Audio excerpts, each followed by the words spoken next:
দম ঘুটে মরে যাবে, পানিকে মরে যাবে।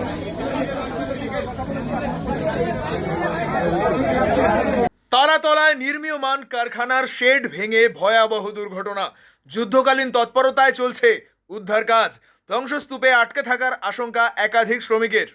কলকাতার তারাতলা থানা এলাকার একটি কারখানায় নির্মাণাধীন গুদামের ভারী শেড ভেঙে পড়ে এক ভয়াবহ দুর্ঘটনা ঘটেছে। আজ দুপুরের দিকে ঘটে যাওয়া এই আকস্মিক ঘটনার জেরে গোটা শিল্পাঞ্চলে তীব্র আতঙ্ক ও চাঞ্চল্যের সৃষ্টি হয়েছে। ছাদের বিশাল একটি অংশ হুড়মুড়িয়ে ভেঙে পড়ার সময় নিচে বেশ কয়েকজন শ্রমিক কাজ করছিলেন। এই ধ্বংসস্তূপের নিচে চাপা পড়ে বহু শ্রমিক গুরুতর জেরে আহত হন এবং এখনও বেশ কয়েকজনের আটকে থাকার আশঙ্কা করা হচ্ছে। দুর্ঘটনার বিকট শব্দ শুনে স্থানীয় বাসিন্দারা এবং কারখানার অন্যান্য কর্মীরা প্রথমে ছুটে আসেন। খবর পেয়ে দ্রুত ঘটনাস্থলে পৌঁছয় তারাতলা থানার পুলিশ, দমকলের বেশ কয়েকটি ইঞ্জিন এবং রাজ্য বিপর্যয় মোকাবিলা বাহিনীর বিশেষ দল। পরিস্থিতি অত্যন্ত জটিল হওয়ায় এবং লোহার ভারী বিম ও কংক্রিটের শেড ভেঙে পড়ায় উদ্ধার কাজে গতি আনতে একাধিক হাইড্রোলিক ক্রেন এবং কাটার নিয়ে আসা হয়েছে। ধ্বংসস্তূপ কেটে আটকে পড়া শ্রমিকদের একে একে বের করে আনার চেষ্টা চালাচ্ছেন উদ্ধারকারীরা।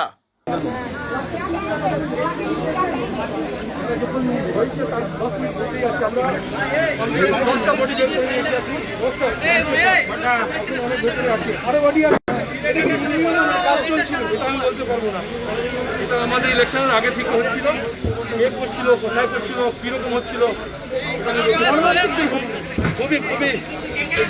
দেখে দেখা যাচ্ছে না।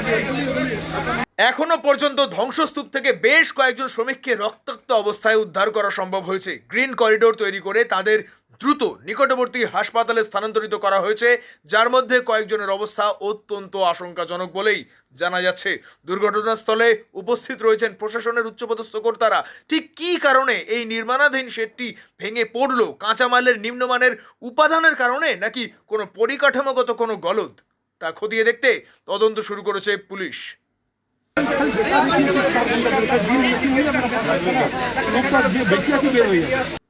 প্রশাসনের পক্ষ থেকে পুরো পরিস্থিতির ওপর কড়া নজরদারি চালানো হচ্ছে।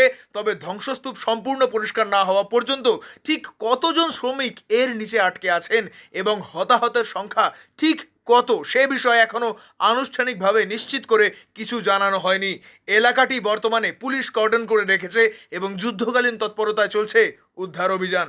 ব্যুরো রিপোর্ট, আরোহী নিউজ বাংলা।